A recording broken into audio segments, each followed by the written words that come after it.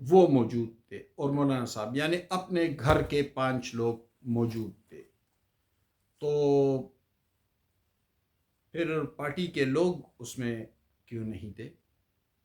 اگر کوئی سیاسی ڈائلاگ ہو رہا تھا، معاملات سیاسی تھے، تو پھر پارٹی کے لوگ بھی اس میں ہونے چاہیے تھے۔ لیکن بہرحال کس پہ بات ہو رہی تھی کہ صرف فیملی کے لوگ تھے، چلو ہم اس پہ بھی بات نہیں کرتے۔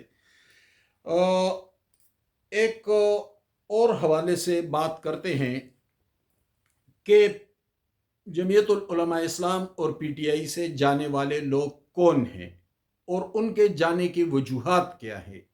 چلو اب تو معاملہ تبدیل ہو رہا ہے نا، آج مولانا شاید راضی بھی ہو جائے، پی ٹی آئی کا امکان تو کم ہے لیکن شاید مولانا راضی بھی ہو جائے۔ لیکن اس سے پہلے منظرنامے کی میں بات کر رہا ہوں، جو پریویس سینیریو ہے، میں وہی ڈسکس کر رہا ہوں کہ مولانا کے 2 سینیٹر اور 3 ایم این ایس کے حوالے سے شبہ تھا کہ وہ غائب ہیں، تو چلو ہم سب کا ذکر نہیں کرتے، لیکن ایک سینیٹر جن کا نام بھی نہیں آیا ہے، جس کو کوئی جانتا بھی نہیں ہے، میں اس حوالے سے تھوڑی سی بات آپ سے کر لوں۔ مولانا کی جماعت کے ایک سینیٹر ہیں بلوچستان سے، ان کا نام ہے احمد خان، اور یہ احمد خان جو ہیں یہ جمعیت العلماء اسلام کے ممبر نہیں ہیں، کارکن نہیں ہیں، پارٹی میں نہیں ہیں، اور یہ اچانک نمودار ہوئے تھے اور بلا مقابلہ بلوچستان سے سینیٹر بنوایا تھا ان کو مولانا صاحب نے۔ یہ احمد خان مسلم لیگ نون میں بھی ایک وقت میں رہے، اور بنیادی تعلق ان کا کسی جماعت سے نہیں ہے، بلکہ یہ ایک بہت بڑی کمپنی ہے ZRK، غالباً ظاہر خان کچھ اس طرح، وہ ان کے والد کا نام تھا شاید۔ یہ کمپنی ان کی ہے، اور یہ پاکستان کی 2-3 بڑی کمپنیوں میں سے ایک ہے، اور یہ ارب پتی بلکہ کھرب پتی آپ کہہ سکتے ہیں کہ بہت امیر لوگ ہیں۔ تو ظاہر ہے کہ یہ لوگ جب یہ کام کرتے ہیں تو وہ ہر جگہ اپنے تعلقات برقرار رکھتے ہیں، خصوصاً پھر آپ خود سمجھتے ہیں ان کا تعلق فیض حمید سے بھی رہا تھا، ان کے بھی بہت قریب تھے۔ ظاہر بزنس کے لوگ ہوتے ہیں، کاروبار کرتے ہیں، تو جگہ جگہ ان کو تعلقات رکھنے پڑتے ہیں، اور پھر یہ اچانک جمعیت العلماء اسلام میں نمودار ہوئے اور وہاں سے سینیٹر بنے۔ مولانا صاحب کے بیٹے بھی ان کے قریبی دوست تھے۔ تو جب یہ سینیٹر بن رہے تھے تو سوال یہ ہے کہ وہ JUI کے رکن بھی نہیں تھے، کارکن بھی نہیں تھے، کوئی رہنما بھی نہیں تھے، تو پھر ان کو سینٹ پہ کیوں لایا گیا؟ ایک سوال تو یہ ہونا چاہیے نا، ہم تو صحافی، ہم تو سوال کریں گے کہ اور جب یہ ان کو رکن بنانے کا فیصلہ ہوا تھا تو وہ فیصلہ کن بنیادوں پر ہوا تھا؟ JUI کے لیے ان کی کیا قربانیاں ہیں؟ مثلا میں JUI کی بات کروں، پشاور کے ایک ہمارے دوست تھے جلیل جان، ہم سٹوڈنٹ تھے اس زمانے سے، ہم جلیل جان کو دیکھتے ہیں، ہمارے ساتھ ٹاک شوز میں لڑتا رہتا تھا، بہت لائل کارکن ہیں، پرانے، نہ کبھی ممبر بنے، نہ سینیٹر بنے، نہ کچھ، غریب آدمی ہے، کوئی چھوٹا موٹا کاروبار کرتے ہیں، لیکن انتہائی لائل، مولانا کے نام پر وہ بھڑک جاتے ہیں۔ اور پشاور کے صحافی جانتے ہیں کہ ہمارے ساتھ ٹاک شوز میں بیٹھتا تھا تو ہم انہیں چھیڑنے کے لیے اکثر ایسی کوئی بات کرتے تھے اور وہ بھڑک بھی جاتے تھے، تو وہ تو کبھی نہیں بنے، اور اچانک کوئی نمودار ہو جاتا ہے، وہ جس طرح طلع محمود ایبٹ آباد کے، جو جن کا ایک بڑا بزنس بھی ہے، کوئی چلے، وہ مسلسل سینیٹر بنتے رہے، پھر وہ چلے بھی گئے تھے، پیپلز پارٹی میں غالباً گئے، تو وہ بھی مولانا کے بہت قریب تھے۔ تو پھر یہ لوگ جب بنتے ہیں تو ان کو یہ تو پتہ ہوتا ہے نا کہ میں کیوں بنایا گیا ہوں، اور اس کیوں کے پیچھے جو ہسٹری ہوتی ہے وہ ان کو بھی پتہ ہوتا ہے، وہ لیڈرشپ کو بھی پتہ ہوتا ہے، تو پھر وہ خود کو کیوں پابند بنائیں کہ میں اس کے حکم پر چلوں گا۔ میں نے تو بھائی یہ خدمات ہیں میرے، اور اس کی بنیاد پر مجھے یہ منصب دیا گیا ہے، تو مجھ پہ کسی کا کیا احسان ہے؟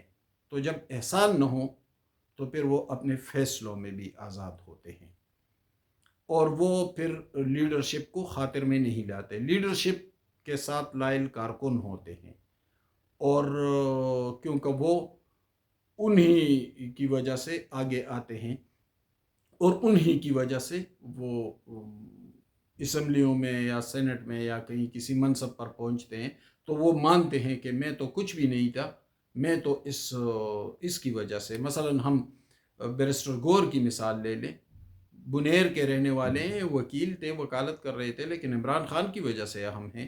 اسد کیسر کی مثال لے لیں، میرے علاقے کے ہیں، کبھی بیچارہ کونسلر کا الیکشن بھی نہیں لڑ سکتا تھا، لیکن عمران خان کی مقبولیت کی وجہ سے وہ صوبائی اسمبلی کے اسپیکر بھی رہے، قومی اسمبلی کے اسپیکر بھی رہے، کئی مرتبہ ممبر بھی بنے، ان کے بھائی بھی منسٹر ہیں آج کل، تو یہ عمران خان کی وجہ سے، تو وہ تو احسان مانیں گے، لیکن وہ لوگ تو احسان نہیں مانیں گے جن کو پتہ ہوتا ہے کہ میں کیوں آیا ہوں، تو پھر وہ اپنا راستہ بدلنے کا فیصلہ بھی خود ہی کرتے ہیں، اور وہ کسی کو جواب دہ بھی نہیں ہوتے۔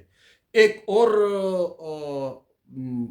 حوالے ایک اور سینیٹر کے حوالے سے بھی بات کرتے ہیں، ان کا تعلق پی ٹی آئی سے ہے، اور وہ ہے فیصل سلیم۔ ان کے بارے میں بھی یہ بات ہو رہی ہے کہ وہ بھی پھسل گئے تھے اور پارٹی سے علیحدہ ہوئے تھے۔ کچھ پی ٹی آئی کے وہ سوشل میڈیا پہ ان کو دھمکیاں بھی دے رہے ہیں، یہ کریں گے وہ کریں گے، بھائی آپ کچھ بھی نہیں کر سکتے، چھوڑے۔ تو فیصل سلیم اگر پی ٹی آئی سے جا رہے ہیں یا گئے تھے یا پی ٹی آئی سے الگ راستہ لے رہے تھے، تو کیوں لے رہے تھے، ذرا اس پہ بھی بات کر لیتے ہیں۔ فیصل سلیم کا بنیادی تعلق مردان سے ہے، خیبر پختونخوا سے، اور مردان کا ایک بہت معروف خاندان ہے بزنس کے حوالے سے، اور ان کا ٹوبیکو بزنس بھی ہے، کچھ اور بزنسز بھی ہیں، بہت امیر ارب پتی لوگ ہیں، اور یہ مقامی لوگ ان کو مولیان یعنی مولویوں کے خاندان سے جانتے ہیں، اور اس خاندان کے اس فیصل سلیم کے چچا نسیم خان اے این پی کے ٹکٹ پر قومی اسمبلی کے ممبر بھی منتخب ہوئے تھے، یعنی اے این پی نے بھی ان کو ٹکٹ دیا تھا، کیونکہ ان کے پاس پیسہ بہت تھا، الیکشن بھی لڑ سکتے تھے، ووٹ بھی خرید سکتے، یہ تو ریالٹیز ہے سامنے کے، تو اس سے تو ہم انکار نہیں کر سکتے۔ تو وہ اس وقت ایم این اے بنے تھے، اے این پی نے اس کے ساتھ ڈیل کر لی تھی۔ ظاہر ہے کہ جماعتیں اور پارٹیاں اور لیڈرشپ تو ایسے لوگوں کی تلاش میں ہوتے ہیں۔ پھر ان کے ساتھ پی ٹی آئی نے بھی معاملات طے کر لیے تھے، اور میں آپ کو یہ بھی بتاؤں کہ یہ مردان سے جو ایم این اے ہیں پی ٹی آئی کے، عاطف خان، تو یہ عاطف خان کے قریبی رشتہ دار بھی ہیں، یہ فیصل سلیم، تو یہ تو بہت معروف خاندان ہے، ارب پتی لوگ ہیں۔ تو اس وقت کے گورنر شاہ فرمان اور وزیر اعلیٰ محمود خان نے ان کو قریب کر لیا تھا، اور پھر ان کو سینٹ کا ٹکٹ بھی ان لوگوں نے دلوایا تھا۔ کیوں دلوایا تھا؟ کیا پی ٹی آئی کے کارکن کم تھے؟ کیا عمران خان کے لائلسٹ کی تعداد کم تھی؟ قربانیاں دینے والے لوگ کم تھے کہ ایک ایسے خاندان جو سرے سے پی ٹی آئی میں شامل ہی نہیں ہوا تھا، ان کو سینٹ کا ٹکٹ کیوں دیا گیا؟ پہلے تو یہ پوچھ لیا جائے نا۔ یعنی ہم عمران خان کے بہت سے کارکنوں جو سارا دن ان کے لیے لڑتے رہتے ہیں، بیچارے جیلوں میں بھی جاتے ہیں، مقدمات بھی بھگتتے ہیں، سختیاں بھی برداشت کی اس رجیم میں، اور عمران خان کے نام پر مر مٹتے ہیں، لیکن ان کو تو کچھ نہیں ملتا۔ تو پھر ان کو ٹکٹ، فیصل سلیم کو ٹکٹ کیوں دیا؟ یہ شاہ فرمان اور محمود خان سے پوچھ لے کہ کیا معاملات طے پائے تھے پس پردہ، کہ ان کو آپ نے ٹکٹ دیا. حالانکہ میرے انفارمیشن کے مطابق عاطف خان ان کے قریبی رشتہ دار ہے، لیکن وہ مخالف تھے. شاید ان کا کوئی ذاتی معاملہ ہو تو وہ اس کے مخالف تھے کہ ان کو نہ دے ٹکٹ. لیکن چونکہ شاہ فرمان کو عمران خان کا اعتماد حاصل ہے، اور آج کل علی امین گنڈاپور نے بھی ان کو قریب اسی لیے رکھا ہے تاکہ عمران خان کو ڈیل کر لیا کرے. تو اس وقت کہ گورنر خیبر پختونخوا شاہ فرمان اور وزیر اعلیٰ محمود خان نے ان کو ٹکٹ دلوانے میں اہم کردار ادا کیا تھا. تو جب ان کو ٹکٹ ملا تھا، یہ سینیٹر بنے تھے، تو ان کو تو پتہ ہے نا کہ مجھے ٹکٹ کیوں ملا، اور وہ ٹکٹ مجھے کوئی ایسے مفت میں ملا تھا. مجھ پہ کسی کا کیا احسان ہے؟ میں عمران خان کا احسان کیوں مانوں؟ میں تو کوئی جاتا ہے اور گھر خریدتا ہے، پلاٹ خریدتا ہے، کوئی بھی چیز خریدتا ہے تو وہ خریدنے والے سے کا احسان تھوڑا مانے گا. تو ایک ڈیل ہے، وہ آپ کو یہ چیز دیتا ہے، آپ اس کے بدلے میں پیسے دے دیتے ہیں. تو اس میں کوئی جذبات تو نہیں ہوتے، یہ تو ایک کیلکولیٹڈ میٹر ہوتا ہے. اور یہ کیلکولیٹڈ میٹر والے لوگ جو ہوتے ہیں وہ لیڈرشپ کی بھی پرواہ نہیں کرتے، وہ جماعت کی پرواہ بھی نہیں کرتے، وہ جماعتی ڈسپلن کی بھی پرواہ نہیں کرتے، کیونکہ ان کے اپنے معاملات ہوتے ہیں اور ان کو پتہ ہوتا ہے کہ یہ کیوں ہوا ہے. تو خواہ وہ احمد خان ہو، خواہ وہ فیصل سلیم ہو، یا اس طرح کے لوگ ہوں، تو وہ پھر اپنا راستہ بدلنے کے لیے لیڈرشپ کی پرواہ نہیں کرتے. مثلا ہم نور عالم خان کی مثال لیتے ہیں. نور عالم خان کئی جماعتوں کے ٹکٹ پر الیکشن لڑا ہے اور جیتا بھی ہے. قومی اسمبلی کا یہ پشاور کے بالکل قریب، پشاور چارسدہ کے درمیانی علاقہ ان کی کانسٹیچوئنسی ہے. ان کا کافی اثر و رسوخ ہے اور آدمی بھی لوگوں کے ساتھ بہت گھل مل کر رہنے والے آدمی ہیں. تو ان کا ذاتی ووٹ بینک بھی کافی بڑا ہے. ابھی الیکشن سے پہلے جمعیت العلماء اسلام میں شامل ہوئے اور پھر بھی جیت گئے. اس طوفان میں جو پی ٹی آئی کا ایک طوفان تھا اس کے باوجود بھی جیت گئے. تو ان لوگوں کو لیڈرشپ کی پرواہ نہیں ہوتی، یہ اپنی قیمت جانتے ہیں. تو ظاہر ہے کہ جب یہ صورتحال ہو تو پھر وہ لیڈرشپ کی پرواہ کیا کریں. بہرحال آج ترمیمی بل کے حوالے سے معاملات آگے بڑھ رہے ہیں، لیکن ابھی کچھ دیر میں قومی اسمبلی کا اجلاس بھی شروع ہوگا اور پھر دیکھتے ہیں کہ وہاں کیا صورتحال بنتی ہے، اس پر آپ سے گفتگو کریں گے. بہت شکریہ، میرے ساتھ رہیے.